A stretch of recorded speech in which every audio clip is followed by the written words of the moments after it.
Okay guys, this is the part 2 of projectile motion. Okay, so kagaya nga recap tayo ng part 1. Tinuro ko sa inyo the kinematic equations. Okay, so VFY, okay, so this one is the definition of acceleration. Okay, so kung alam nyo naman, kung natatandaan nyo pa, okay, so this one is only derived using the formula of acceleration, okay, which is dahil nga y component to or vertical component, yung ginamit natin as acceleration is the acceleration due to gravity kasi pababa, and transpose natin siya so that magkaroon tayo ng equation para malaman natin yung VFY, which is yung dito. Ha? Alala nyo? Okay, so then next equation is nung in-integrate natin siya para makuha natin yung dy. Diba? Okay? So yung distance or yung taas. Okay? The vertical distance. Okay? So, yun. In-integrate lang natin at nakakuha tayo ng parabolic or ng quadratic equation. Okay? So actually, parang rin siyang ganito. AT squared plus bx plus c where yung t natin is yung x. Diba? Okay, so this one magiging constant yan sila. And then, para mahanap natin yung time, we could use the quadratic equation. Okay, so ito yung dinagdag ko ha. Pero alam niyo naman at pinag-aralan niyo to. Alam niyo naman na to. Pinag-aralan niyo na to dati nung inyong mga grade 7 or grade 8. Okay, so this one is used to solve the x, okay, in a quadratic equation. Okay, x can have two values, kaya may plus minus tayo dyan. It can only have one value kapag kahit i-plus or minus mo siya, same pa rin yung magiging sagot. Or it can have no value, which is magkakaroon ng I or imaginary number. Okay? So kapag nag-negative siya, hindi mo na ma-square root, di ba? Okay. So yun guys. Okay? Kung naalala nyo pa yung inyong quadratic equation, okay? Quadratic equation, ang graph na nabubuo ng quadratic equation is a parabola. Okay, parabolic graph. O yan ang mismo yung, kaya natin siya tinawag na displacement curve. Kasi parabola, may curve. Okay? Then last one is the horizontal dimension. Alam naman na natin yan, Vx equal to dx over t. So ginawa na natin na dx, transpose na natin para equal siya sa Vx times t para makuha natin yung horizontal displacement. Okay, so yan yung ating tatlong equation na gagamitin. Actually, yung ibang equation is galing rin naman dyan. Okay, so yan na yung pinaka-basic. Okay, so let's solve a problem using this kinematic equation, the projectile problem. Okay, so alam naman natin na this one is the peak. Okay, at the peak, yung time natin is 1 lang. Diba? Okay, sabi natin dito, diba? There will be times na ang quadratic equation natin ay meron lang isang sagot, isang x. Or at that time, isang time. Kasi isang beses niya lang naabot yung peak. Diba? Once na naabot niya yung peak, then pumababa na siya. Hindi kagaya sa point na to, okay? Sa point na to, dalawang beses niya naabot. Diba? Kaya may mga times na dalawa. Okay? So, dalawang beses niya itong naabot, so kung ano yung time. Pero dito, since peak siya, isang time lang yung hinahanap natin. Okay? So, iba pang given, this one is 60 meters per second. Binato ko ng 60 meters per second. Grabe kami dito sa. Okay? 60 meters per second at an inclination of 30 degrees. Okay?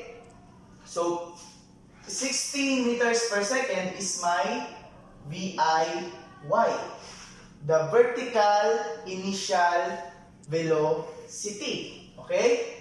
And meron siya mga component which are VIX and VIY. Okay? This is the VIX. Sorry guys, VI lang pala to.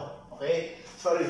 VI or 60 meters per second yun yung initial velocity. Okay? So, sorry sa pagkakamali. Okay? At ito na mismo yung VIY. Ito yung initial velocity, yung bilis ng pagbato ko sa kanya, which is nakapaganito. Okay? Yan yung 60 meters per second. VIX will be, using the trigonometry, magiging 60 cosine 30 degrees. Okay? So, Vix will be equal to 52. 51.96 or para mas madaling pag-solve, gawin natin 52 na lang. Okay? 52 meters per second. Okay? VIY, we will use the sine. Okay? Sine naman. This will be 60 sine 30 degrees. VIY. So, the VIY will be 60 sine 30. Tingnan nyo sa inyong mga calculator, it will become 30 meters per second. So, I have VIY which is 30 meters per second kung nababasa nyo na maayos. And I have a VIX which is 52 meters per second. At ang aking initial velocity is 60 meters per second. So, ang aking final velocity will be 60 meters per second. Normal lang yan. Same lang kung gano'n mo kabilis binato, gano'n rin siya kabilis babagsak, given na same lang ang level nila vertically. Next, what is the BFX? Okay, this is the BFX and this is the BFY. Okay, so kung natandaan nyo pa yung pinag-aralan natin nakaraan, ay yung part 1, BFX will be equal to Vix due to the law of inertia. Siya rin mismo ang ating Vx. Diba? Okay? Vx is BFX equals Vix. Same lang sila. And that will be 52 meters per second. Okay? How about the VFY? VFY is equal to, same lang sila ng VIY, however, iba sila ng sign. Kasi ito pataas, ito pababa. Due to the law of interaction. In every action, there is an equal 30 meters per second and opposite reaction. Okay? So, yan yun. Okay? So, nakukuha na natin lahat ng mga components ng velocity. Okay? Horizontal and vertical and final initial. Okay. So, ngayon, ang tanong, what is the time it reaches the peak? Okay? So, using that kinematic equations, okay, na dinerive natin, okay, alam niyo naman na these are valid kasi we use mathematical equations, okay? At kaya tayo naka-come up dito, okay? So, use the T, the peak, okay? The time it reaches the peak, okay? What is the time it reaches the peak? As I throw it 30 degrees from the horizontal in a speed or in a velocity of 60 meters per second. Guys, kung medyo naguguluhan kayo, ulitin nyo lang, i-replay nyo lang yung video hanggang sa mag-gets nyo. Okay, so medyo tricky na yung part na to. Okay, so what will we use? Okay? Kung ang hinahanap ang peak, so ang hinahanap dito is the horizontal, is the vertical displacement, the dy. So, ang gagamitin lagi natin dyan, kung ang hinahanap ay yung peak, or yung time it reaches the peak, given ang peak, okay? And the time it reaches the peak is this one. Okay? Nag-gets nyo ba guys? So, ang dy natin agad is yung 45 meters. The dy is the 45 meters. Ha? Can we use this ba? Hindi. Okay? We can use this but hindi siya ganun ka-reliable. Okay? So, we can use this naman. But, mas maganda kung ito yung gagamitin natin. Okay? So, dy equals 1/2 gt squared. Okay? So, t yung gagamitin natin, ay t yung hinahanap. Okay? So, dy is equal to 45 meters. Okay? So, dy is equal to 45 meters. So, t yung hahanapin natin. So, mangyayari, substitute lang. Ilagay ko dito. dy equals 1/2 gt squared plus VIY t. So, dy is 45 meters. Tanggalin ko na lang muna yung mga units since all the same na sila na meters and seconds. 1/2 ang g natin. Okay, so for the sake of computation, gawin natin 10 meters per second squared ang gravity, imbis na 9.8. Okay? For the purpose of computation. So, magiging 10 t squared plus VIY is 30. So, 30 times, ano yung t? Okay, 30 t. Okay? So, mangyayari 45 equals 5 t squared plus 30 t. Okay? So, dito na tayo banda. So, simplify natin yung equation, i-times natin sa common factor niya, 1/5. Okay? So, 45 divided by times 1/5 is 9 equals t squared na lang plus 30t. Kagaya nga nasabi ko sa inyo guys, unti-unti na siya nagiging quadratic equation which has a graph of a parabola. Okay? Sa pre-calculus nyo. Okay? So, 90, lipat natin yung 9. 0 equals t squared plus 30t minus 9. Okay? Mamaya na natin gawin ito. Mamaya i-check natin kung same lang yung magiging sagot nila.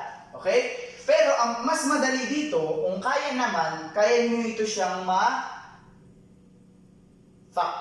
Okay? So what is the...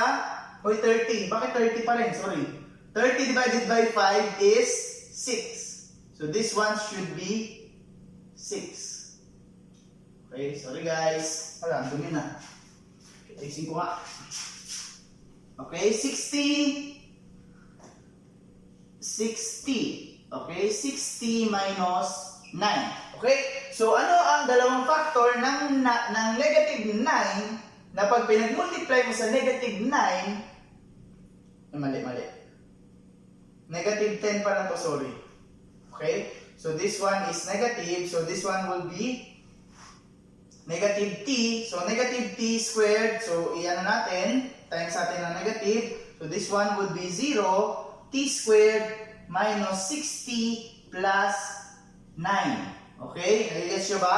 Negative yung 10. Kasi yung gravity natin must always be negative. Okay? So negative 10. Magbabago yung mga formula niya. May magbabago yung mga sign. So this one would be ano ang factor ng 9? Na pag pinag-add mo, magiging negative 6. It will be negative 3. Both negative 3. So, 0 will be equal to t minus 3 times t minus 3. Tama? Diba? T minus 3? Okay, kasi negative 3 times negative 3 is positive 9. Negative 3 plus negative 3 is negative 6. Okay? So, mangyayari dyan guys. Okay? So, since same lang naman sila, t minus 3 equals 0. So, the value for t is 3 seconds. Therefore, the time it takes for the projectile to reach the peak, which is 45 meters, is 3 seconds. Okay? So, yun lang yung ibig sabihin nun, guys. Okay? That's how you solve a projectile motion problem. Okay, isa pa. How about when it reaches, okay? How about if dy is equal to 40 meters? Okay? How about 40 meters? Okay, try natin ulit. O, dito na lang tayo kumuha. 40 equals, same lang yan siya, 5t squared plus 30t. So, mangyayari, divided by 5 ulit lahat, magiging 8 equals negative t squared plus 60. Okay? So, lipat sa kabila, negative t, ay, positive na to. Sige, times natin siya sa ano. Sige, mamaya na. Negative t squared plus 60 minus 8. So, times natin siya sa negative 1. Magiging, so dapat positive yung t squared eh. Para ano natin siya kagaya ng ganyan. At saka madali siya ma-format. Okay, this one would be negative 6 plus 8. Okay? So, mapo-format ba? Yes, pwede. Ano yung factors na pag pinag-add mo, pag pinag-multiply mo magiging 8 at kapag pinag-add mo magiging negative 6. This one would be 2 and 4. Diba? So, negative t minus 2 times t minus 4. Kasi negative 2 times negative 4 equals 8. And negative 2 plus negative 4 is positive 6. Tama? Okay, tama. Therefore, meron tayong dalawang value of t. Diba? So, normally 40 meters dito banda. Diba? Okay? Dito yan siya banda. At dalawang beses niya marireach. Dalawang beses siya tatama. Nag-gets siya? So, dito meron din. Diba? Tama ba? Okay. So, yan. Diyan banda at saka dito banda. Okay? So, anong mga time it takes? Okay? What are the time na tumama siya at a 40 meter height or distance? Okay? So, this one will be T1 will be equal to T1 minus 2. Sige, para maano. T1 hirap naman. T1 minus 2 equals 0. T2 minus 4 equals 0. Therefore, T1 equals 2 seconds and T2 is equal to 4 seconds. Therefore, it reaches 40 meters at 4 seconds. O dito ay 3 seconds. Dito naman ay 2 seconds. Okay? Nagigets nyo ba guys? Ganun lang yung i-apply yung displacement curve. Okay? Try natin ito. Okay? Try natin ito kung tatama siya sa quadratic equation. Okay? Tingnan natin. Okay? Kung gagamitin natin, kung hindi nyo ma-factor, at pwede kayong gumapit ng quadratic equation. Okay? So this one will be t equals, hanapin natin yung value of t. Negative b, okay? Ang a natin dito is 1. Okay? A is equal to 1. Okay? B, wala na akong masulatan. Okay, sige. Gawin natin. A is equal to 1. B is equal to negative 6. And C equals 8. Okay? So, yun yung ibig sabihin niya. Okay. A is equal to 1, B is equal to negative 6, and C equals 8. So, try na natin to. T will be equal to negative, ano yung negative B? Negative times negative, magiging positive 6. Plus, minus, square root of B squared, negative 6 squared is 36 minus 4 times A is 1 and C is 8. Gets nyo ba? Gets? Okay? Over 2A. 2 times 1. Okay? So, this one will be 6 plus minus square root of 4 times, okay, square root of 36 minus 4 times 1 times 8 is 32 over 2. So therefore, T will be equal to 6 plus minus 36 minus 32 is 4 square root, which is 2 over 2. This is the two values of T. 6 plus 2 over 2 and 6 minus 2 over 2. T1 is 6 plus 2 over 2 and T2 equals 6 minus 2 over 2. 6 plus 2 over 2 is 8 divided by 2 will be 4 second, and T2 is equal to 6 minus 2 is 4 over 2 equals 2 second. The same lang sila ng factoring and quadratic equation. So, ibig sabihin, pag hindi kayang i-factor, gamitan ng quadratic equation. Though, ang quadratic equation ay mas mahaba. Okay? However, mas sure siya, lalo na kung magiging decimal ang sagot. Kasi ang hirap i-factor yung decimal, di ba? So, yun guys. Okay? Next one is, how about, okay, ngayon, alam na natin yung 2, 3, and 4. How about, tanong ko ngayon is, at what point siya nasa 1 second and at what point siya nasa 5 seconds? Siguro may hula na rin kayo, no? At ang alam naman natin, ang kanyang time of flight is 6 seconds. Kasi 30 seconds siya naabot ang peak, 6 seconds siya babagsak. Okay, 1 second. So, balitan na naman natin. Okay, dy na naman ang hinahanap. Magiging 1/2 times gt. Okay, gagamitin pa rin natin ito yung 2. Okay? So, the reason kung bakit hindi ko na ito tinuro sa inyo, yung ito, kung paano i-apply, kasi ito lang medyo tricky. Okay, ito kaya nyo itong i-apply kung kuwari may mga given tayo na hinahanap na mas madali nyo magagamitan nito. Okay? So, beware lang lagi na ang gravity is always negative number kasi pababa siya. Okay? T squared, T is 1. So, magiging T squared, 1 squared, plus yung VIY natin is 30 times yung time. What is the time again? 1. Okay? Try rin natin dito sa isa pa. Paano kung 5? Magiging 1/2 negative 10 times 1 squared plus, 5 pala. 5 squared plus 30 times 5 para mabilis. Okay, so this one will be negative 5 plus 30. Diba?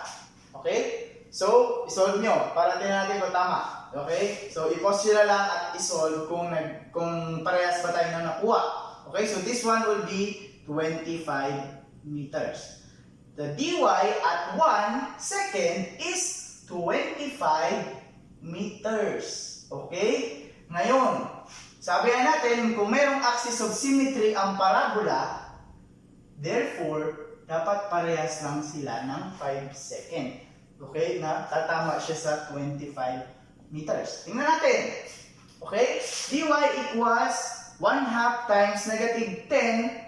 This will be equal to negative 5 times 5 squared is 25. Plus 30 times 5 is 150. So, this one, negative 5 times 25 is negative 125 plus 50, 150. Therefore, dy equals 25 meters. So, parehas lang. So, ganun i-apply ang kinematic equation, yung displacement curve natin. Okay? So, how about yung kanyang horizontal dimension? Kagaya na nasabi ko sa inyo guys, diba? Kung hindi given ang dx or yung range niya, yung na-travel niya, therefore, paano natin makukuha ang, kung hindi given ang, paano natin makukuha yung range niya? Kasi kung Vx lang yung meron tayo, which is ito. Diba? So, malalaman natin yan sa pamamagitan ng pagkuha ng time which is galing sa vertical dimensions. Okay? So, the range niya, para makuha yung kabuuang range, will be Vx times t. Okay? Wala na bago sa Vx. Okay? Vx times, ang Vx natin is, ano na yung Vx? 52 meters per second times ang t is yung t na naabot niya to, which is 6 seconds or the time of flight. 52 times 6 is ano ba?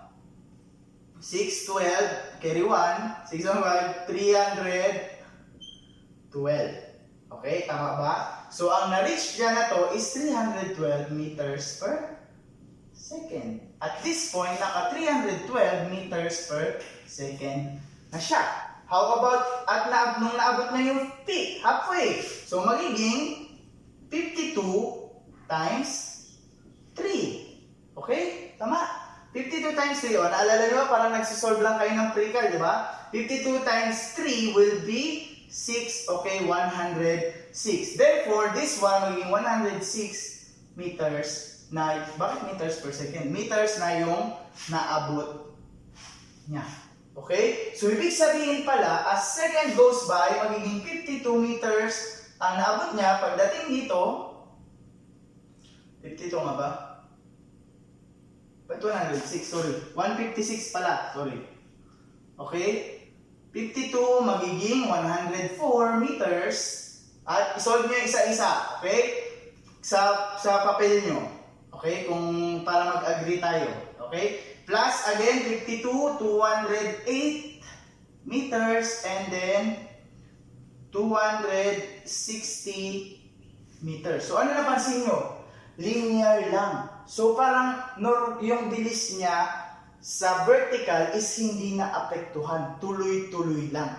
Hindi kagaya sa okay, yung sa horizontal niya is tuloy-tuloy lang, constant lang yung speed, pero pagdating dito sa vertical, doon nagkagulo. But, to solve it, kailangan lang na ipaghiwalay natin yung pag-solve ng vertical and horizontal, but sila ay connected sa pamamagitan ng pag-compute ng time. So, yun yung secret doon, guys. Okay? At bibigyan ko kayo ng iba't iba pang klase ng, okay, last na to, malapit, matatapos na ako. Okay, last example na lang. Okay, bigyan ko kayo ng iba't ibang klase ng projectile motion. Okay, iba't ibang klase ng situation, guys. Okay, so, pwede ko to ibigay sa inyo sa exam or kung ano pa man. Okay, so, pwede, yung mga concept lang, kahit wala nang solving. Okay, at magsasolve lang tayo ng isa, last. Okay?